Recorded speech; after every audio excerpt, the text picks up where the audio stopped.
എല്ലാവർക്കും നമസ്കാരം. എന്താ പറയുക, ഒന്നാമത് സ്റ്റേജ് ഫിയർ ഉണ്ട്, എന്നാലും ഓക്കെ. ഇത് അടികപ്പേരെ കൂട്ടുമണി ഇഷ്ടപ്പെട്ട് നിങ്ങൾക്ക് എല്ലാവർക്കും ഈ അടിനാശം വെള്ളപ്പൊക്കം എന്നുള്ള ഈ സിനിമയും ഇഷ്ടപ്പെടുമെന്ന് എനിക്കൊരു പൂർണ്ണ വിശ്വാസമുണ്ട്. അതിന് എൻ്റെ കൂടുതൽ ഒരു വലിയൊരു ടീം മെമ്പേഴ്സ് തന്നെ നമ്മുടെ കൂട്ടത്തിലുണ്ട്. അവരെല്ലാവരും ഉള്ളൊരു വിശ്വാസം, അത് നമുക്ക് ഉടനെ തന്നെ നമുക്ക് തിയേറ്ററിൽ നിങ്ങൾക്കത് കാണാൻ സാധിക്കും. അതുപോലെ തന്നെ വലിയ കുറേ നല്ല പ്രതിഭകളായിട്ടുള്ള ആർട്ടിസ്റ്റുകൾ, സീനിയേഴ്സ് ആയിട്ടുള്ള കുറേ ആളുകളുണ്ട്. അതിനോടൊപ്പം തന്നെ പുതുമുഖങ്ങളും താരതമ്യേന പുതുമുഖങ്ങളുമായിട്ടുള്ള കുറച്ച് പുതിയ ആളുകളെയും കൂടെ നമ്മൾ ഇൻഡസ്ട്രിയിലേക്ക് അവതരിപ്പിക്കുന്നു. അതുകൊണ്ട് എന്താ പറയുക, നല്ല സിനിമയായിരിക്കും അത്. അതായത് ഒരു ടോട്ടലി ഒരു ഫൺ എൻ്റർടൈനർ, അതാണ് അടിനാശം വെള്ളപ്പൊക്കം. അപ്പോൾ ഇതിൽ ഇന്ന് അതിൻ്റെ ഒരു main function, audio launch function നടക്കുന്നതിൽ ഏറ്റവും വലിയൊരു ഭാഗ്യം പോലെ എനിക്ക് കാണാൻ സാധിക്കുന്നത്, നേരത്തെ പറഞ്ഞത് മനോജ് സാർ, സൂര്യഭാരതി ക്രിയേഷൻസ്, അവർ പുതുതായിട്ട് മലയാളം ഇൻഡസ്ട്രിയിലേക്ക് ചുവടുവെക്കുന്നു. അതിൻ്റെ ആദ്യത്തെ പ്രൊഡക്ഷൻ്റെ ഭാഗമാകാൻ സാധിച്ചതിൽ എനിക്ക് വളരെ അധികം സന്തോഷമുണ്ട്. Thank you Manoj sir. അതുപോലെ തന്നെ ഇതിലേക്ക് എത്തിച്ച 2-3 പേരുണ്ട്. അതുപോലെ ജയൻ ചേട്ടൻ, മധു ചേട്ടൻ, താരാതിയെടുത്ത് മാഡം, അങ്ങനെ കുറച്ച് പേരുണ്ട്. അവരാണ് ഇതിൻ്റെ മനോജ് സാറിൻ്റെ പില്ലേഴ്സ് എന്ന് വേണമെങ്കിൽ പറയാം.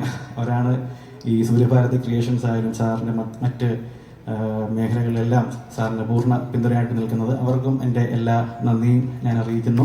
അതുപോലെ സൂര്യഭാരതി ക്രിയേഷൻസിലെ ഓരോ ആളുകളും, അവർ ഒരുപാട് പേരുണ്ട്. കാരണം കഴിഞ്ഞ 1.5 വർഷമായിട്ട് ഞാൻ തൃശ്ശൂരിൽ ഈ അവരുടെ ഓഫീസുമായിട്ട് നിരന്തരം ബന്ധപ്പെട്ട് നിൽക്കുകയാണ്.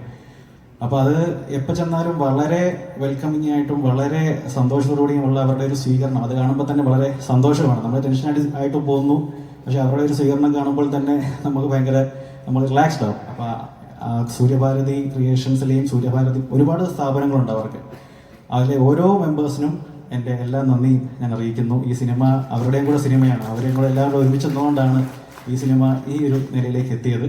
പിന്നെ ഇവിടെ ഇരിക്കുന്ന അശോകൻ ചേട്ടൻ, മഞ്ജു ചേച്ചി, ഷൈൻ ചേട്ടൻ, പിന്നെ കുറേ ആർട്ടിസ്റ്റുകളുണ്ട്, ബൈജു ചേട്ടൻ, പിന്നെ ബാബു ആൻ്റണി ചേട്ടൻ, ജോൺ വിജി സാർ, ശ്രീകാന്ത് വെട്ടിയാർ, പിന്നെ ഇവിടെ ഈ പുതിയ കുറച്ച് ആളുകൾ, സഞ്ജയ്, സജിത്ത്, പ്രിൻസ്, കിരൺ, പിന്നെ വിനീത് മോഹൻ, അങ്ങനെ കുറേ ആർട്ടിസ്റ്റുകളുണ്ട്.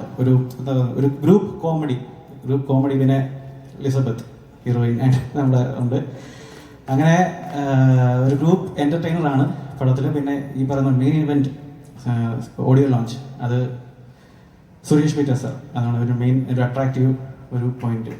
കുറേ 12 വർഷത്തിന് ശേഷം അദ്ദേഹം മലയാളത്തിലേക്ക് തിരിച്ചു വരുന്ന ഒരു മൂവിയാണ്. അദ്ദേഹത്തിന് ഞാൻ പോയി കണ്ടപ്പോൾ അദ്ദേഹത്തിന് കുറേ ടൈം ലിമിറ്റേഷൻസും കാര്യങ്ങളൊക്കെ ഉണ്ടായിരുന്നു, വേറെ കുറേ പരിപാടികളൊക്കെ ഇട്ട് തിരക്കായിരുന്നു. എങ്കിലും നമ്മൾ ആവശ്യം അറിയിച്ചപ്പോൾ അദ്ദേഹം 2 സോങ് നമുക്ക് നമ്മുടെ സിനിമയ്ക്ക് വേണ്ടി ചെയ്തു തന്നു. എന്താ പറഞ്ഞൊരു ഫാൻ ബോയ് എന്ന നിലയിലാണ് ഞാൻ അദ്ദേഹത്തെ കാണാൻ പോയത്. എത്രയോ പാട്ടുകൾ അദ്ദേഹത്തെ കണ്ട് ഡാൻസ് കളിച്ചിട്ടുള്ള ഒരു വ്യക്തി എന്ന നിലയിൽ ഒരു ഫാൻ ബോയ് ആണ്. കൂട്ടത്തിൽ പിന്നെ നമ്മുടെ ഇലക്ട്രോണിക് കിളി, പ്രത്യേകിച്ച് പറയേണ്ട കാര്യമില്ല, അദ്ദേഹത്തിൻ്റെ 2 നല്ല പാട്ടുകൾ നമ്മുടെ ഈ പടത്തിലുണ്ട്. അത് സുരേഷ് പീറ്റർ സാർ ഉണ്ട്. പിന്നെ രാമകൃഷ്ണൻ ഹരീഷ്, അദ്ദേഹത്തിൻ്റെ ആദ്യത്തെ സിനിമ അല്ലേ ഡെബ്യൂ, അദ്ദേഹം ഈ പടത്തിലേക്ക് ഒരു പാട്ട് ചെയ്യുന്നുണ്ട്. പിന്നെ ഈ പടത്തിൻ്റെ ഒരു ടോട്ടൽ ബാക്ക് ബോൺ എന്ന് പറയുന്ന RR ബാക്ക്ഗ്രൗണ്ട് മ്യൂസിക് കമ്പോസ് ചെയ്യുന്ന ശ്രീരാജ് സുരേഷ്. ഓക്കെ, ഇത്രയൊക്കെയാണ് പറയാനുള്ളത്, ബാക്കി പറഞ്ഞിട്ട്. ഓക്കെ, വർഗീസ് ചേട്ടാ, ഇപ്പൊ നേരത്തെ ചേട്ടൻ സംസാരിച്ചപ്പോ ഇതില് ആക്ടേഴ്സിന്റെ എല്ലാവരുടെയും പേര് ഓരോരുത്തരുടെയും എടുത്തെടുത്ത് പറയണ്ടായി. ബട്ട് ആക്ച്വലി ഈ ഒരു പോസ്റ്ററിൽ നമുക്കൊരു ആനയെ കാണാം.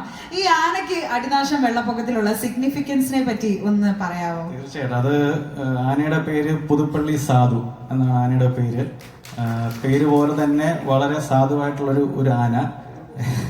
ആർട്ടിസ്റ്റിനെ ഇരുത്തി പറയുകയാണെങ്കിലും എല്ലാ ആർട്ടിസ്റ്റിനെക്കാട്ടും കറക്റ്റായിട്ട് അഭിനയിച്ചിട്ട് പോയത് സാധുവാണ്. ഒരു റീടേക്കും ഇല്ല, പറയുമ്പോൾ കറക്റ്റ് പൊസിഷനും വന്ന് നിൽക്കും, വേറെ ശല്യങ്ങളൊന്നുമില്ല, കറക്റ്റാണ്. പിന്നെ വൻ ഫാൻ ഫോളോവേഴ്സ് ആണ്. ഷൈൻ ചേട്ടനായിരുന്നു ആനയായിട്ട് കോമ്പിനേഷൻ സീൻ ഉണ്ടായിരുന്നതെന്ന് തോന്നുന്നല്ലേ?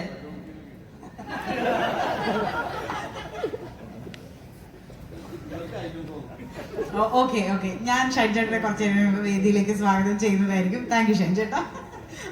ഓക്കെ, അപ്പം എന്തായാലും താങ്ക് യു സോ മച്ച് ചേട്ടാ. ബിഫോർ ദാറ്റ് എനിക്ക് തോന്നുന്നു ഇതിന്റെ ഇന്റർവ്യൂസ് ഒക്കെ സ്റ്റാർട്ട് ആയിട്ടുണ്ടെങ്കിൽ ഓൾമോസ്റ്റ് എല്ലാവരും റിപ്പറ്റീവ് ആയിട്ട് ചോദിക്കുന്ന ഒരു ചോദ്യമായിരിക്കും, ഈ അടി എന്ന ഒരു വാക്ക് ടൈറ്റിൽ എവിടെയെങ്കിലും ഉൾക്കൊള്ളിക്കുന്നതും വർഗീസ് ചേട്ടനും തമ്മിലുള്ള ഒരു കണക്ഷൻ എന്താണ്? അതൊരു ഭാഗ്യവാക്കാണോ? ലൈക്ക് അടികപ്പേരെ കുട്ടുമണി, ഉറിയടി, എല്ലാത്തിലും ഒരു അടിയുണ്ട്. ആൻഡ് എനിക്ക് തന്ന ഈ ഒരു പോസ്റ്റർ അതിൽ കണ്ടില്ലേ, അടി ഇസ് ഇൻ റെഡ്. സോ എന്താണ് അത്? അടിയോടൊന്നും ഒരു പ്രത്യേക താല്പര്യമുണ്ടെന്നായിരിക്കാം. ഇല്ല, അത് ഒരു യാദൃശികമായിട്ട് സംഭവിക്കുന്നതാണ്. ഇത് തൽക്കാലം ഇതോടുകൂടി അടി ട്രിലോജി നിർത്തുന്നു. നിർത്തുന്നതാണ്. ഓക്കെ.